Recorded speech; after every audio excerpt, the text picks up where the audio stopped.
I was browsing Zuckerberg's personal data harvester and I came across something interesting.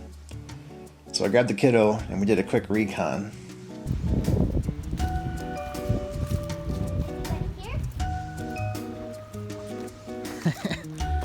Smaller than I thought it would be. They got here faster than they did. Pretty cool. I need it like I need an extra hole in my head.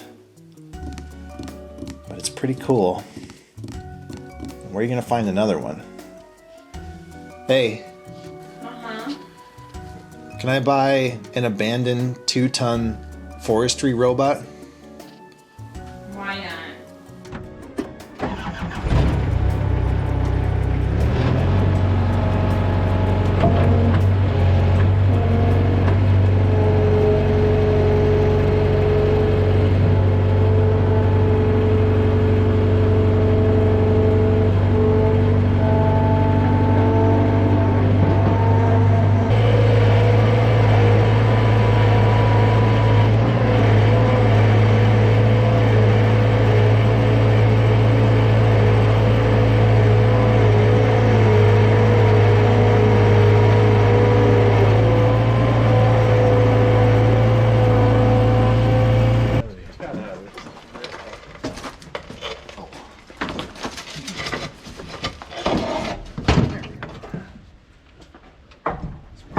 Slide on it.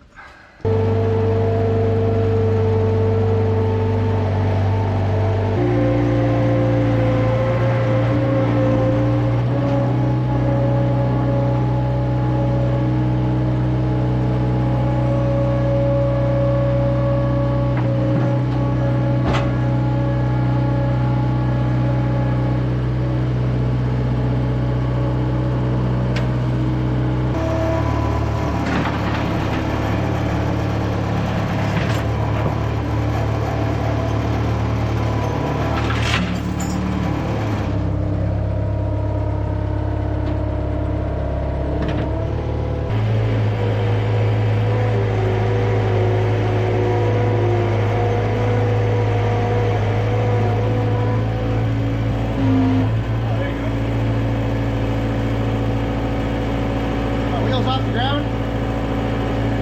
Well, no. Yeah, no, you're lifting it. I got some blocks. Let me get some blocks under as we go. Let her down.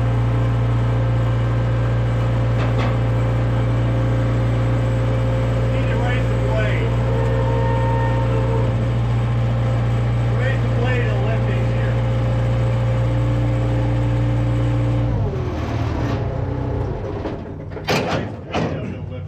Yeah, I'm with you. Okay. See how much hits the bucket?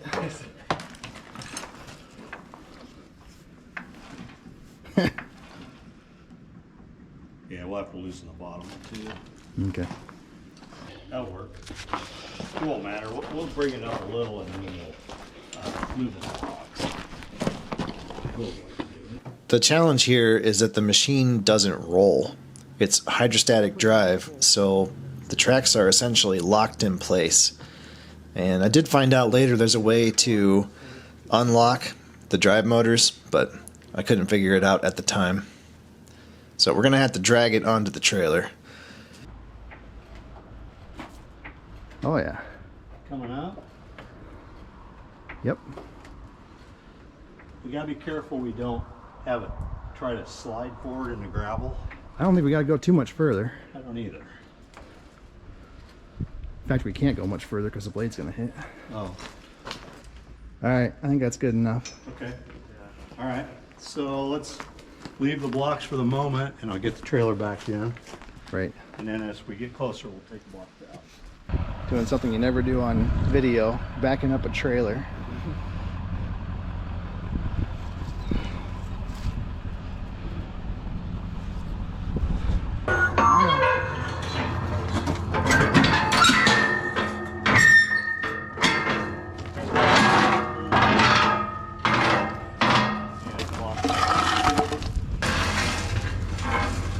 Fine.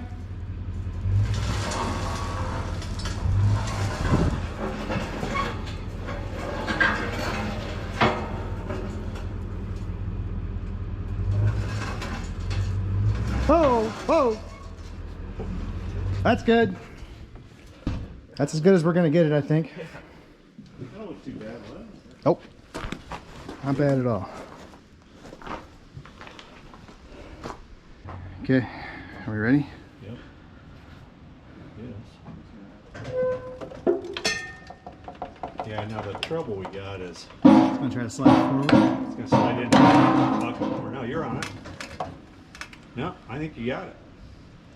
So we gotta get the jack out of there, right? I need to take the handle off. Uh-huh. That's the setup. That's yeah. it. Push it up on skates. And once you get on the deck, you know, we could even set it down probably and start over or something. Right. What are you thinking when we get to the end of the plank then? We're just gonna have to rehitch. Okay. So we're just gonna have to move it in lengths of the plank. That's Yes. kind of what I was thinking. Right. Yeah. Once we get it on the flat, we'll be home free. Yeah. Okay.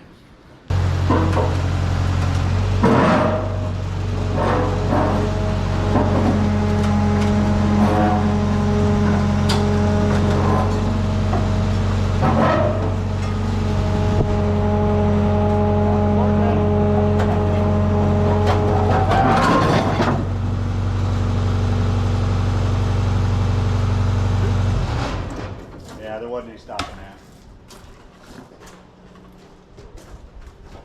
That's probably because we were pushing at an angle. I don't know what to do about that. Well, you'll have to get over more and get straight. Here. You want to put it on the board? Yeah, let's put it on the boards. If anybody from the EPA is watching, that's biodegradable. Yeah. All right, that's good. Yep. That'll work.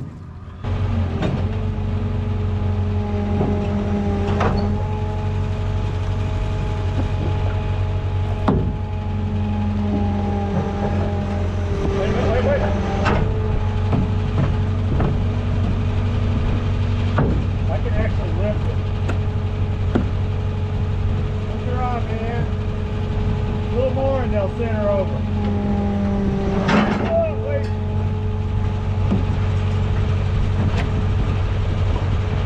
Now we're going up higher and back. Yeah, there you go, you're going on.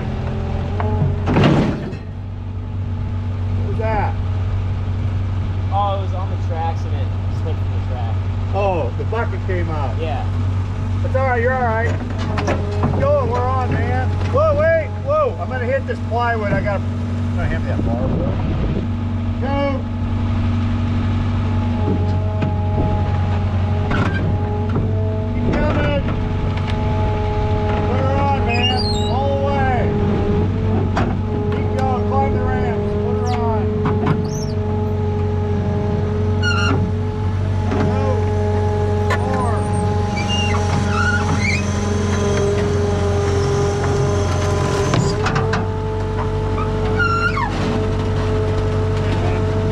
Coming. A little more.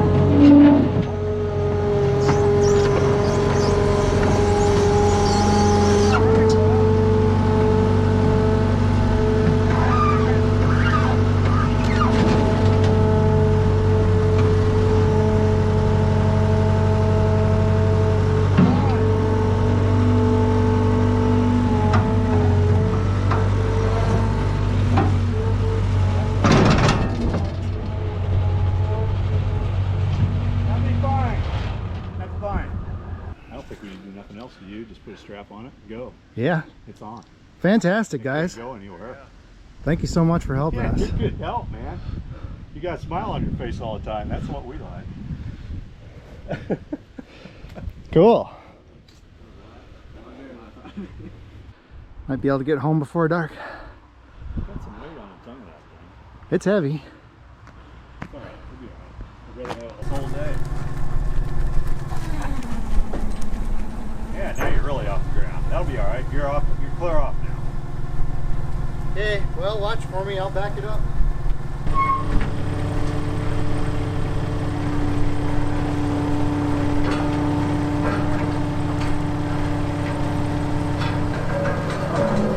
You're all set. Drag her out.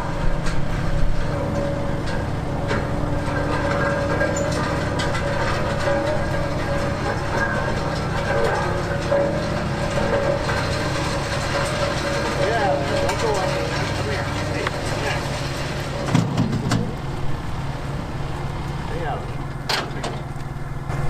Not something you see very often. No.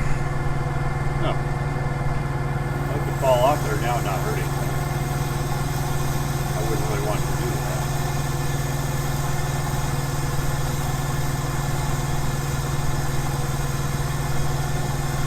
I'd sure like to see a video of one of these things working.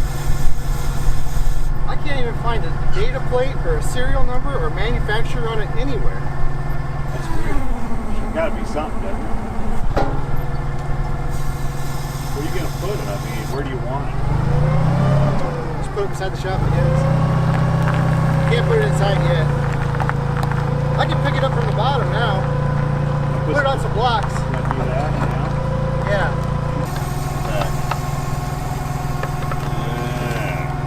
Yeah, I guess. That other one's kind of rolling over, but I don't think it'll matter.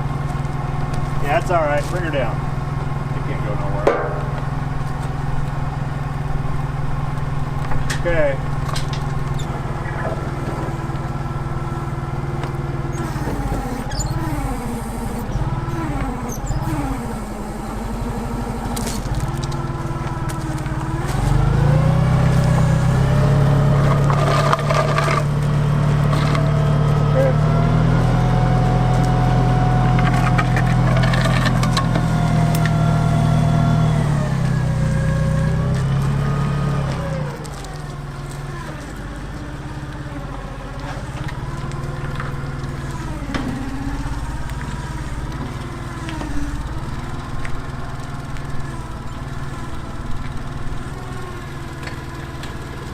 Spring. And probably will. That's all right.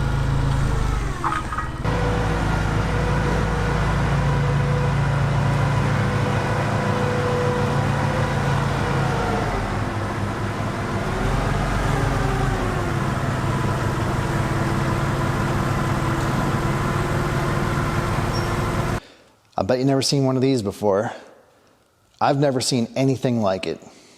It's a diesel-powered, track-driven, remote control mini log skidder, and it is awesome. The log skidders are used by loggers to pull logs out of the forest. Normally they're big four-wheel drive or even six-wheel drive machines that you can get in and drive. This is a miniature remote control version. Here's what I know about it. It hasn't run for at least 10 years. The people I got it from told me it was in the barn when they bought the property and nobody ever came to get it. I have no idea who built it, where it was built, why it was built, or how it ended up here. It says Forest Robots on the side. That is the only identifying mark on it. There's no serial number, no model number, no company name. There's nothing. If you Google search Forest Robots mini log skidder, you will find 0 results. I sent some pictures to a friend who is an expert in logging equipment. He thought that it might be Scandinavian, but I'll show you there are some things that make me think that it was made here in North America. There's also some things that make me think that it might be a prototype. It's well designed and beautifully made, but there are some kind of funny things about it. So I think it's possible that this is a one-of-a-kind machine. Let's take a tour. It's got a blade in the front, which is hydraulic up and down. You can also change the angle by pulling that pin. It has these little baby steel tracks. It's powered by a 2-cylinder air-cooled HOTS diesel engine. That's a hydraulic tank. That's a diesel tank. There's a hydraulic cooler up on the top. This is the wireless control box. It's an Omnex, which is a division of Eaton, I believe. I did find a date in here. It says 7 of 2005. And that's the only date I found on the machine. Essentially, everything is hydraulic. There's actually 4 separate hydraulic pumps here, all bolted together. And that's going to be the biggest challenge. There's the winch, and then there's a grapple that fits in this socket here. That's the claw that grabs the logs. and then the whole arm and grapple and everything folds up. That's pretty much it. Not much to it. The problem is we don't have the remote, we don't have any wiring diagrams or hydraulic diagrams or any manuals of any kind. We're kind of starting from scratch. Let's talk about some of the weird stuff besides the obvious. It looks very European, but I don't think it is because it's chock full of inch-size fasteners. The tracks and maybe the whole undercarriage are made by Berco, which I believe is an Italian company, and there are some metric bolts there. The Hotz engine is made in Germany. It's all metric, but every other bolt on this machine is US inch size. That's a 1/2 inch bolt, that's a 1/2 inch bolt, that's a 3/8 bolt, and nobody uses those but us. The hydraulic pumps are all made by Eaton in the USA. The solenoids are all Central Hydraulics, made in USA. The Omnex control box, I believe, is made in Canada. And you just don't see that. You know, if it was European, it would be all Bosch hydraulics and maybe Vickers solenoids or Schneider. The control box would be made by Siemens. You know, engineers stick with what they know. So the more I look at it, the more I think it's got to be from the US or Canada. Another weird thing is these cylinders. The one on the left has the fittings coming out the side. The one on the right has the fittings coming out the top. And I can't figure out why they would do that. There's no reason to make two different versions of that cylinder and have, you know, two different parts. They could have easily used that same design cylinder on both sides. Also, if you look at where the cylinders are mounted, see where that bracket is on this side? On the left side, it's about 2 fingers away from the edge of the plate. It's kind of hard to see, but on the right side, they moved the bracket way in. It's almost flush with the inside of the plate, but it still wasn't enough. You can see where they had to cut a chunk out of the guard to keep it from rubbing on the cylinder. This bracket looks like it's been hand cut. You can see it's not symmetrical. The holes are shifted towards one side. This leg is longer than that leg. This seems kind of funky. There's a hydraulic cylinder that controls the throttle. I would have expected a solenoid or maybe a couple of solenoids. That seems like a pretty complicated way to do it. This air intake pipe looks kind of janky and distinctively homemade. Actually, the whole intake filter setup seems kind of slapped together. Same thing for the exhaust. You know, it's well done, but that did not come out of a factory. This winch also feels kind of homemade. This gizmo on top is a brake, and you might recognize that as a standard drum brake backing plate. There's the wheel cylinder, there's the adjuster. I'm not sure why they have this swivel. I'd have to see it in action, I guess, to understand exactly how it works, but I think the backing plate should be stationary. Anyway, I don't think that came out of a factory. I don't know about the electronics or the hydraulics. That might be kind of a long-term project, but we should be able to make this engine run. I'm pretty sure it's a standalone system, or if not, there's just one wire tied into the e-stop that we can easily bypass. So let's try that. I'm a little bit nervous about it taking off on me, so I think we're going to jack it up, put it on some stands so it can't try to run me over like a certain Pontiac vibe. We might have to bypass the winch because it also has a cylinder like this that controls the flow of the pump, and I don't know where it's at. I don't want it to take off and bind up on us. So let me get my ducks in a row and we'll see if we can fire this guy up. We may have to buy a starter. It was off the machine when I got it. He told me the solenoid is bad. So we're just going to check real quick.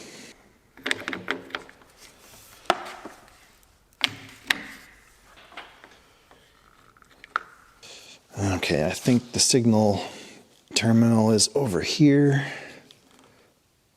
Contact. Hey, that appears to work.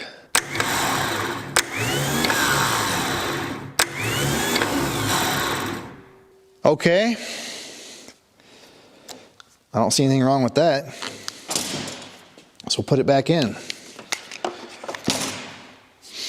Ooh, it doesn't smell very good. Oh well. There's probably a bunch of safety interlocks that tripped them up.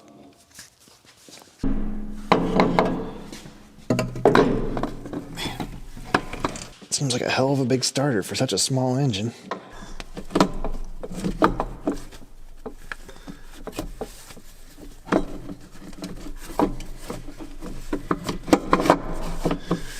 Uh-oh. They've been beating it like a red-headed stepchild. Hopefully they didn't hurt it. Okay, the starter's in. The wires are hooked back up. That bottom bolt is not much fun.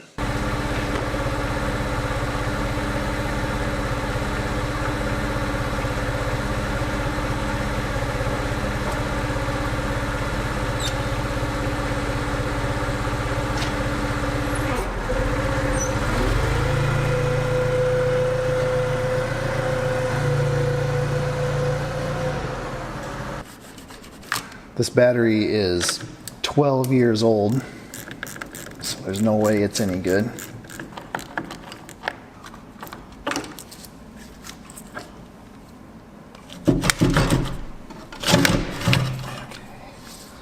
It's like a standard Group 65.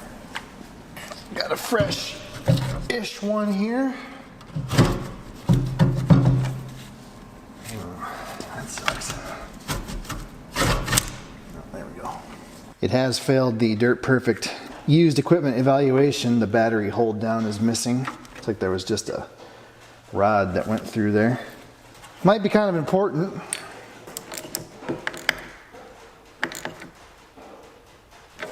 Okay. That works.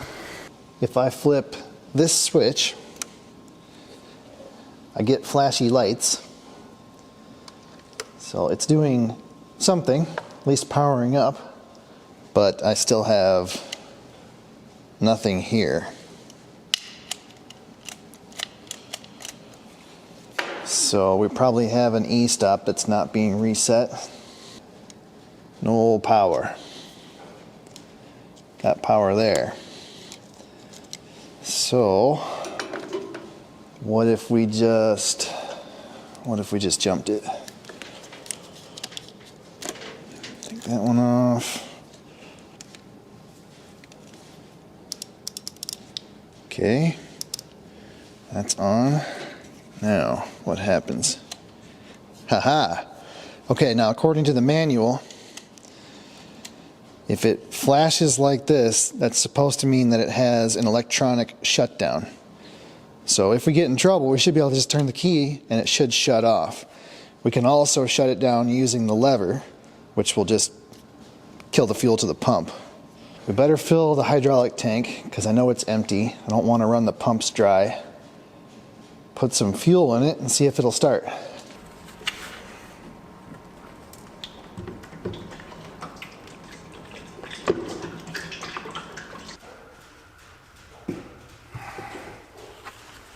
This is kind of cool. In order to vent the tank, they just made a groove through the threads on the cap, probably with an end mill. I think we're ready to try it. We're up on jack stands, so it can't run away. I put a bypass loop in the winch lines. New battery. I put in some fuel. I put in 5 gallons of hydraulic oil. It's not on the sight glass, but we're not going to be using the hydraulic functions, so that should be fine. The throttle is disconnected, so we can manually control that. Got our bypass on the relay. Looks like there's plenty of oil in it. Yeah. Let's see what happens. A lot of these hoses are disconnected or loose, but that shouldn't matter.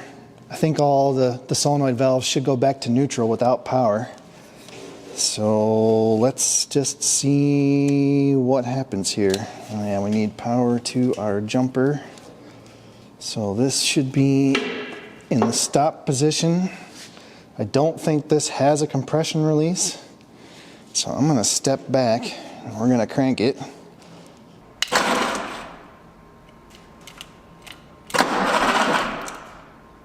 Okay, that's encouraging. Did we get a full revolution? Oh snap, we are spewing out hydraulic oil. So we better hook this guy up. That's for the brake. I don't know why that was pumping out oil like that. Hopefully nothing else does. All right, here we go.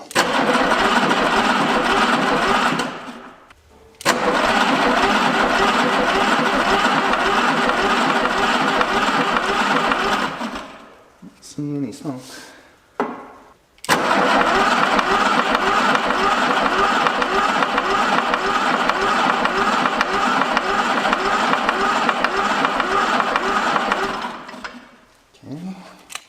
Got the battery charger on it. Let's see if it cranks over a little faster. Sounds better.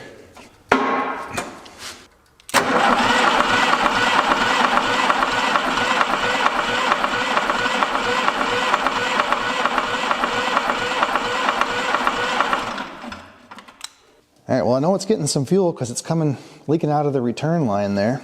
Tightened it up a little bit. So we'll see what happens.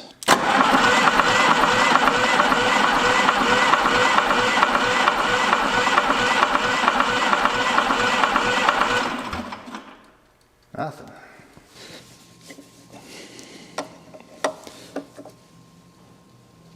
Oh boy.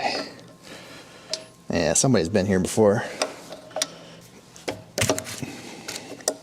Let's just see if we got any fuel coming out the injectors here.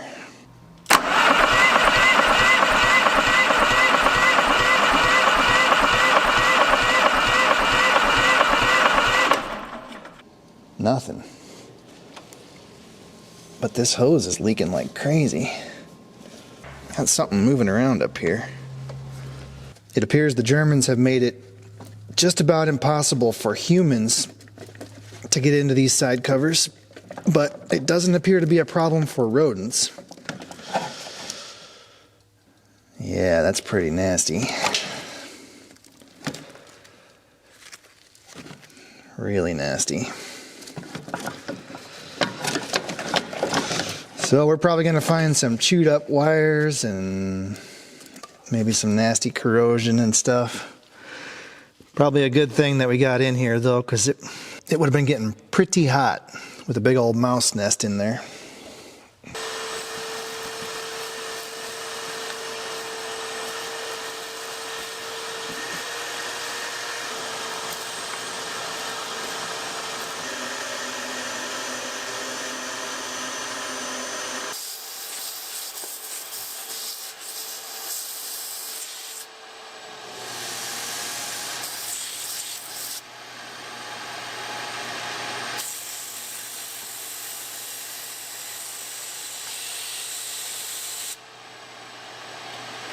I believe that's the shutdown solenoid, and I can hear it clicking. There's also maybe some kind of a manual override. It's all rusted through, but it still turns, believe it or not. I only see one wire here that's chewed up, and it's not chewed through, which is unbelievable. So we're going to try it again here. I just want to see what it looks like inside. What was all that sparking and arcing about? Oh, I think I know the problem. It must ground through that frame. Okay, try it again.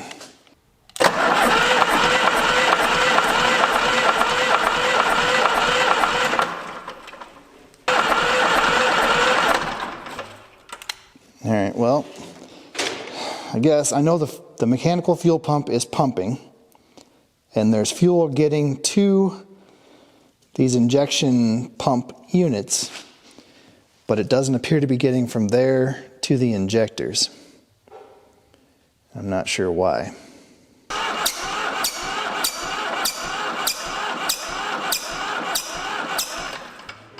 I'm getting fuel at the injectors now, but I'm getting a bunch of compression spitting out of the side cover. Doesn't seem like a good thing.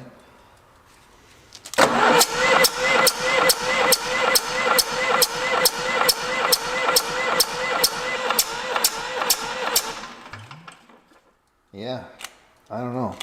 That doesn't seem right.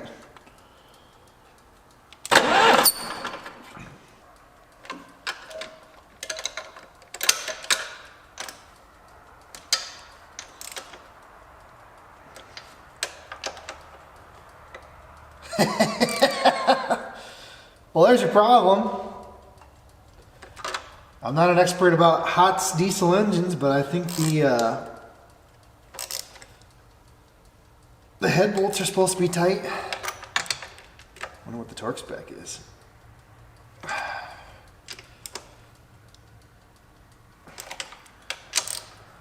wonder if it blew a big chunk of the gasket out.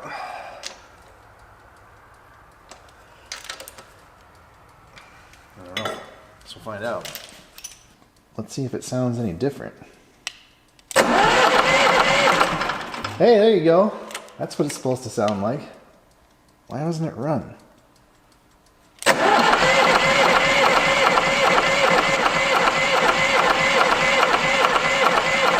on, baby.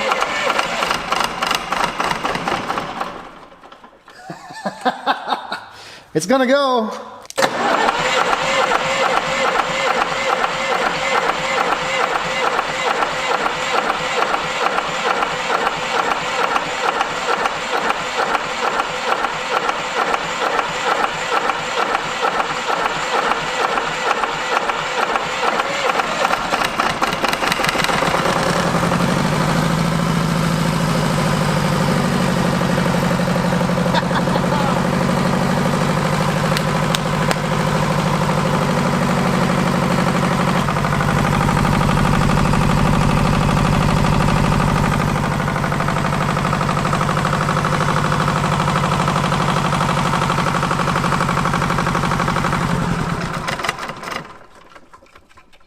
Okay, it runs. Why were the head bolts loose? All right, doesn't matter. I don't want to run it too long because that return fuel line is really leaking. Fantastic! I knew it would go. I was going to start it up again, but I think we better quit while we're ahead. Everything is soaked in fuel and oil. We've got compression leaks and sketchy bare wires. I'm actually pretty surprised it hasn't caught on fire already. But it runs. Actually runs pretty good. We need some parts. This return line is just pouring out fuel from this crimp, and the other fuel lines do not look good. They're all super rusty from soaking in mouse pee for the last 10 years. I can't believe that fuel filter's not leaking. And the wiring, I don't know what we're going to do with that. I would be very surprised if the alternator works. That's it right there in the middle of the cooling duct. I think the plungers are probably pretty sticky, which is why it has a hard time starting and why we couldn't get fuel at the injectors.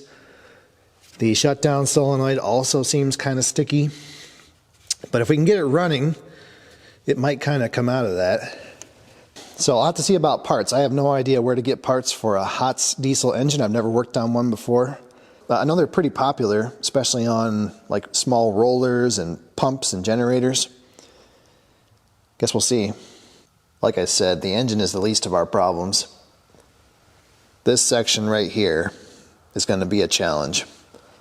So it's maybe not as complicated as you might think. There's only 9 hydraulic solenoids. So 20 pins, 20 channels would probably do it. And it's all one-way communication. This box right here is just a receiver. There's no sensor feedback or anything like that. But there's actually 2 separate receivers. One here, and there's one back here. And they have separate antennas. And I don't know why they did that. Maybe there was a remote for the claw and the winch, and the actual driving of the machine was handled by some kind of computer, or there was a GPS unit or something. I have no idea. But we could potentially reverse engineer this thing. It's not that complicated. There's a microprocessor there. That's probably a RAM chip. These look like shift registers. This stuff over here is just for programming. The problem is, it's not trivial to control, moderately high current solenoids, especially proportional solenoids. So I don't know how far I would get with that, but it can be done. To buy this stuff is it's cost prohibitive. I would bet that $10,000 wouldn't buy this box.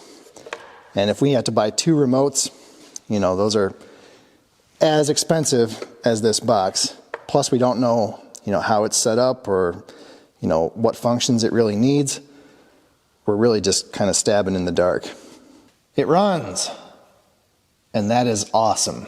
I thought it would. You can't kill these air-cooled diesel engines. The rodent situation was kind of a curveball, but I should have expected that. I mean, it's been sitting in a barn for 10 years. Plus, I'm not the first guy to try and get it running, so I'm sure that explains all the other weird stuff that we ran into. We'll get her tuned up. I'm not worried about the engine at all. But we still have a long way to go to make this thing functional. So there's going to be a part 2 and maybe a whole lot of parts after that. We'll just see how it goes. Also, I put this up on my Patreon page, and I don't know how he did it, but Noah over there found this machine. He found a single picture in an interview with a professor from the University of Idaho. Apparently it was built as part of a low-impact forestry program funded by the USDA, and they decided that it wasn't viable or something, and they never made any more. So I found his contact information and I sent him an email. Hopefully I hear back from him and he can answer some questions about this machine. Hopefully we don't find out that it was stolen or something nefarious. I guess we'll see. Thanks for watching. What do you think, pup? My thoughts exactly.